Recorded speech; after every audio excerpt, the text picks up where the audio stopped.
The term ergonomics is derived from the Greek ergon meaning work and nomos meaning law.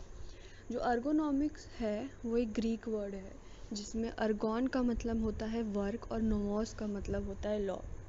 इसको simply कह सकते हैं कि एक ऐसा जॉब जो वर्कर को फिट कर होता है। ergonomics में ट्रेनिंग होती है जिसमें मशीन्स, टूल्स, इक्विपमेंट्स की designing, manufacturing process, layout of the place of work, method of work और इन्वायरमेंट के बारे में ट्रेनिंग दी जाती है ताकि जो मैन है और जो मशीन है उन दोनों की ग्रेटर एफिशिएंसी अचीव की जा सके। ergonomics की ऑब्जेक्टिव में आता है to achieve the best mutual adjustment of man and his work. Man और उसके वर्क में बेस्ट म्यूचुअल एडजस्टमेंट अचीव करना उसका ऑब्जेक्टिव होता है ताकि जो ह्यूमन एफिशिएंसी और वेलबींग है उसमें इम्प्रूवमेंट आ सके। Pneumoconiosis, dust within the size range of 0.5 to 3 micron is a health hazard producing after a variable period of exposure a lung disease known as pneumoconiosis। Pneumoconiosis क्या होता है?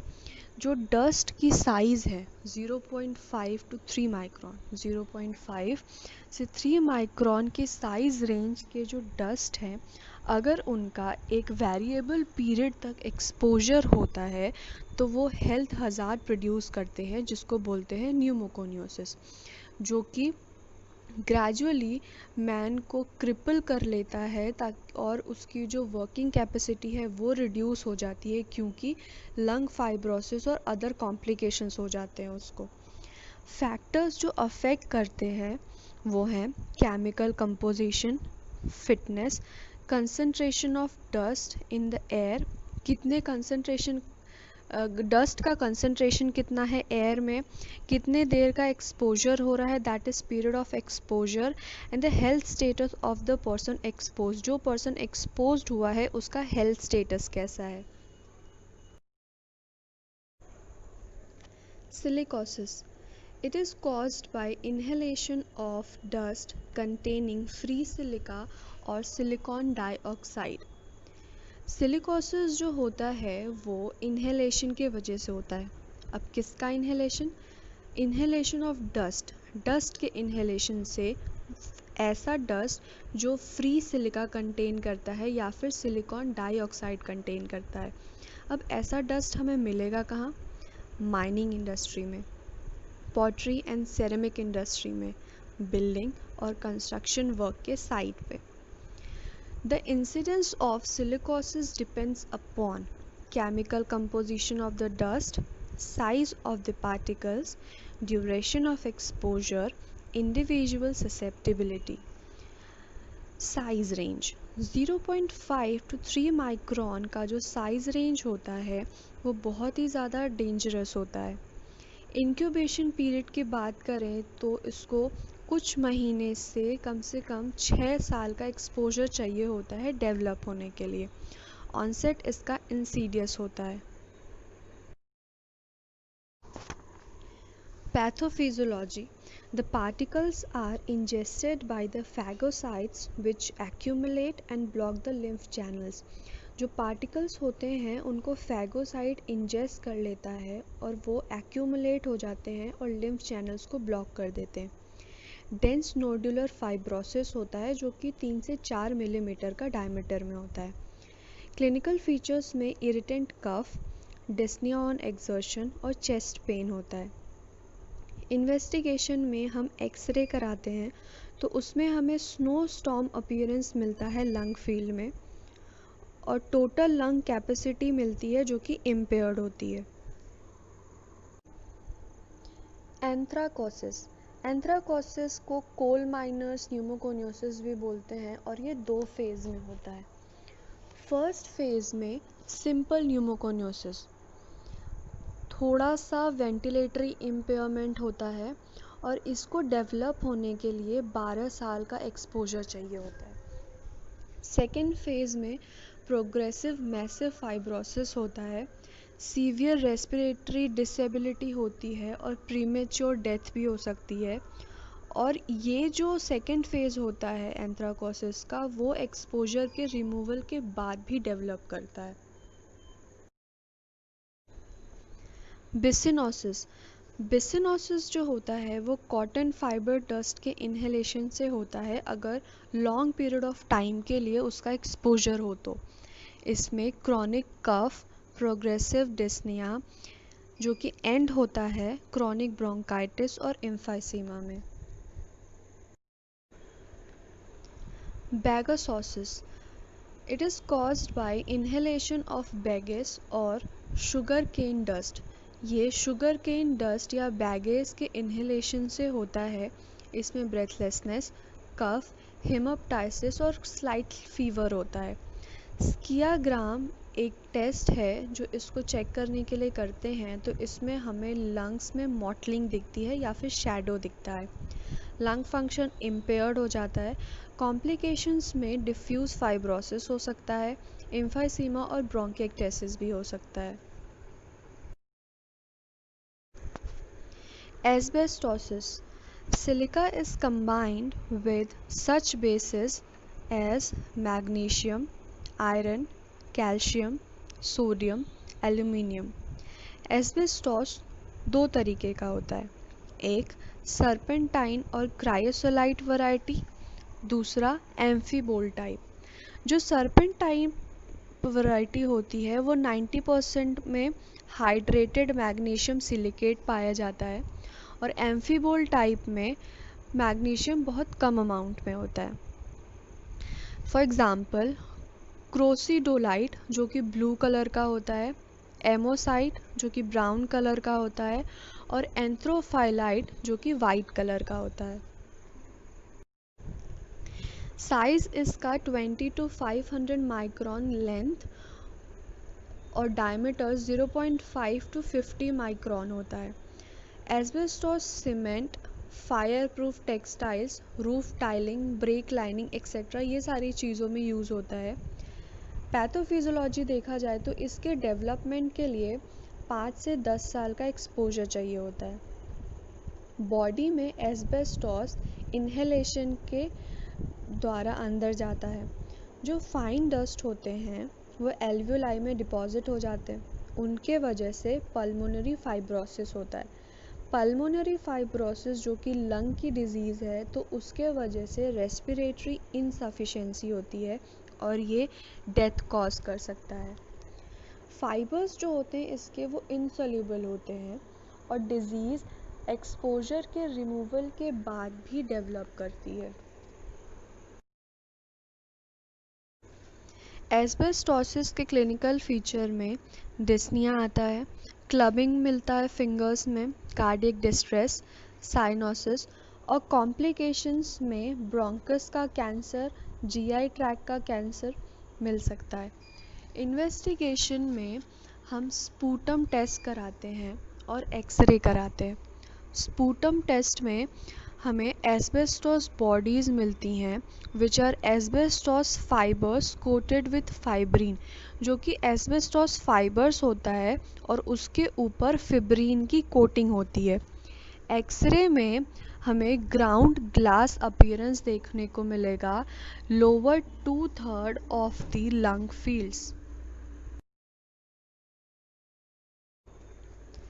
Measure for health protection of workers. First, nutrition. Under the Indian Factories Act, it is obligatory on the part of the industrial establishment to provide a canteen when the number of employees exceed 250. अगर number of employees 250 से ज़्यादा हो रहे हैं तो Indian factories act के अंतर्गत एक कैंटीन को इस्टेब्लिश करना पड़ता है। एम क्या होता है इसका एम होता है बैलेंस डाइट प्रोवाइड करना या फिर बैलेंस स्नैक प्रोवाइड करना एक रीज़नेबल कॉस्ट पे under sanitary control. Who carries his own lunch, जो अपना खुद का लंच लाते हैं उनको अपने लंच को सेफली एक अनकंटामिनेटेड प्लेस पे स्टोर करने के लिए एक प्लेस की ज़रूरत होती है, तो वो प्लेस भी देना पड़ता है। Communicable disease control. The industry provides an excellent opportunity for early diagnosis, treatment, prevention and rehabilitation. जो इंडस्ट्री होती है वो बहुत ही अच्छी अपॉर्चुनिटी प्रोवाइड करती है वर्कर्स के लिए, ताकि उनकी अर्ली डायग्नोसिस हो सके, ट्रीटमेंट हो सके, प्रिवेंशन और रिहैबिलिटेशन मिल सके। For example tuberculosis, typhoid fever, viral hepatitis, Q fever, etc. Control calls for special sanitary measures in the handling of working material and substances. Environmental sanitation. Water supply. A sufficient supply of wholesome drinking water. Sufficient supply होनी चाहिए drinking water की। Common glass tumbler avoid करना चाहिए। Food, अगर industry food बेच रही है तो उसकी सैनिटेशन, प्रिपरेशन, स्टोरेज और हैंडलिंग का बहुत अच्छे से ख्याल रखना चाहिए। नंबर ऑफ़ लैट्रिन्स और यूरिनल्स बहुत सारे होने चाहिए सफिशेंट नंबर में, और मेल्स और फीमेल्स दोनों के लिए सेपरेट होना चाहिए। General plant cleanliness. The walls, ceilings and passages should be painted with water washable paint and repainted at least once in 3 years and washed at least once in every 6 months. जो walls है, ceilings हैं और जो passage है वो paint होने चाहिए water washable paint से, ताकि उसको हर 6 महीने पे वॉश किया जा सके कम से कम एक बार, और हर 3 साल पे वो रीपेंट होना चाहिए। Sufficient space. हर एक वर्कर को 500 क्यूबिक फीट स्पेस मिलना चाहिए, और सफिशेंट फ्लोर स्पेस और क्यूबिक स्पेस होना चाहिए उसके वर्किंग इन्वायरमेंट के लिए, कंफर्टेबल वर्किंग इन्वायरमेंट के लिए और रेस्पिरेटरी इन्फेक्शन से प्रिवेंट करने के लिए। Lightning. High degree of accuracy may require 50 to 75 foot candles. Where people work regularly, 6 to 12 foot candles may be sufficient. Poor industrial illumination results in workers' eye fatigue, increased number of accidents, reduced production, and more rejections of finished products. Ventilation, temperature. Adequate ventilation by accumulation of fresh air in every warm room. हर एक work room में adequate ventilation होना चाहिए by fresh air circulation. Temperature को इस तरीके से maintain करके रखना चाहिए ताकि वर्कर्स जो हैं वो कंफर्टेबल फील करें और उनको कोई हेल्थ इंजरी ना हो, हेल्थ इंजरी से प्रिवेंट हो सके। Mental health. Industrial workers are susceptible to the effects of love, recognition, rejection, job satisfaction, rewards, and discipline. Mental health को बचा के रखना, उसको संभालना एक इंडस्ट्री, एक फैक्ट्री की रिस्पॉन्सिबिलिटी होती है। अपने एम्प्लॉयज़ के मेंटल हेल्थ को हेल्दी रखना ये हर एक इंडस्ट्री या फैक्ट्री के जो हेड होते हैं उनकी रिस्पॉन्सिबिलिटी होती है। तो उनका गोल क्या होता है?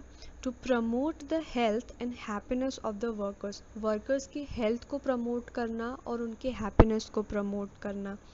उनका कोई इमोशनल स्ट्रेस या स्ट्रेन में जा रहे हैं तो अगर वो कोई साइन दे रहे हैं तो उसको डिटेक्ट करना। अगर वो कोई मेंटल इलनेस से सफ़र कर रहे हैं तो उसका ट्रीटमेंट कराना। And rehabilitation of those who become ill. Measures for women and children. Women का क्या होता है कि उनको मैटरनिटी लीव मिलती है 12 वीक्स के लिए। फ्री एंटीनेटल, नेटल और पोस्ट नेटल सर्विसेज मिलते हैं, और उनको नाइट शिफ्ट जो होती है that is 7 PM to 6 AM ये प्रोहिबिटेड होता है उनके लिए। और the Indian mines act 1923 prohibit करता है अंडरग्राउंड वर्क को। अगर एक लेडी प्रेगनेंसी में है तो उसको नाइट शिफ्ट नहीं करना होता है, मना होता है, और उसको अंडरग्राउंड वर्क नहीं करना होता है।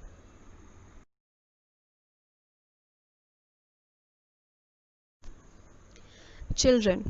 Fundamental Rights Article 24 says no child below the age of 14 shall be employed to work in any factory or mine or engaged in any other hazardous employment.